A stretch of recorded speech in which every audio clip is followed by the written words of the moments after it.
नमस्कार, कैपिटल दर्पण न्यूज देख रहे हैं आप और मैं हूं आपके साथ गुंजन। रुक करते हैं आज की बड़ी खबरों पर। भोपाल पुलिस कमिश्नरेट ने अपराध नियंत्रण के साथ सुधार और सामाजिक पुनर्वास की दिशा में अहम कदम उठाया। पुलिस ने शहर के ऐसे 74 गुंडों और निगरानी बदमाशों को माफी दी जो पिछले 10 सालों से किसी आपराधिक गतिविधि में शामिल नहीं पाए गए और इस दौरान अपने काम धंधे और पारिवारिक जिम्मेदारी से जुड़े रहे। पुलिस अधिकारियों के मुताबिक ये निर्णय केवल सख्ती तक सीमित पुलिसिंग से आगे बढ़ रिफॉर्मेटिव पुलिसिंग यानी कि सुधारात्मक पुलिसिंग के सिद्धांत पर है। जिन व्यक्तियों को माफी दी गई उनके आपराधिक रिकॉर्ड, वर्तमान सामाजिक आचरण, रोजगार की स्थिति और स्थानीय थानों की रिपोर्ट के आधार पर गहन जांच की गई। पुलिस कमिश्नर हरिनारायण चारी मिश्र ने कहा कि पिछले 10 साल में कोई नया आपराधिक प्रकरण दर्ज नहीं।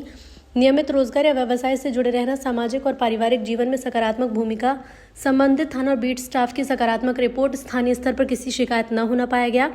भोपाल पुलिस कमिश्नर का कहना है कि हर अपराधी स्थायी नहीं होता। यदि कोई व्यक्ति लंबे समय तक कानून का पालन करता है और समाज की मुख्य धारा में लौट आता है तो उसे आगे बढ़ने का अवसर मिलना चाहिए।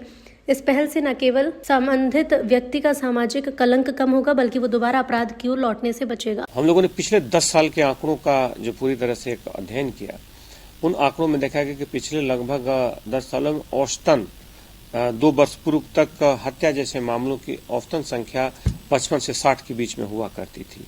पुलिस ने लगातार कार्रवाइयां की, बड़ी संख्या में अपराधियों को गुंडा लिस्ट और हिस्ट्री शीट में लाया, साथ ही साथ प्रतिहतात्मक कार्रवाइयां की गई। इसका असर ये हुआ कि पिछले 2 वर्षों से एक संख्या लगभग 20 के आसपास घट गई है और 35-36 के आसपास ये संख्या बच गई है। यानी कि हर साल प्रति वर्ष लगभग औसतन 18 से 20 हत्याएं कम होना दर्ज की गई हैं।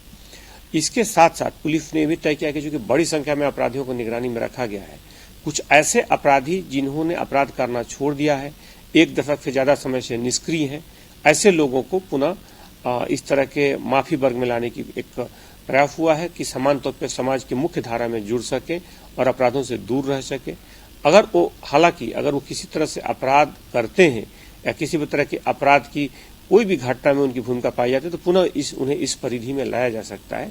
लेकिन बहरहाल उनके 1 दशक से ज्यादा समय के अपराधों से दूर रहने की प्रवृत्ति को देखते हुए उन्हें माफी वर्ग में लाया गया है। एक नई पहल है, क्या हर साल इस तरह की प्रक्रिया अपनाई जाएगी इसमें? अगर कोई व्यक्ति सुधरना चाहता है तो कानून के दायरे में कानून का सम्मान करते हुए वो समाज की मुख्य धारा का हिस्सा होना चाहता है तो पुलिस उसे पर्याप्त मौका देना चाहती है और इसी कड़ी में जिन लोगों का रिकॉर्ड अच्छा पाया गया उन्हें इस तरह की छूट दी गई है।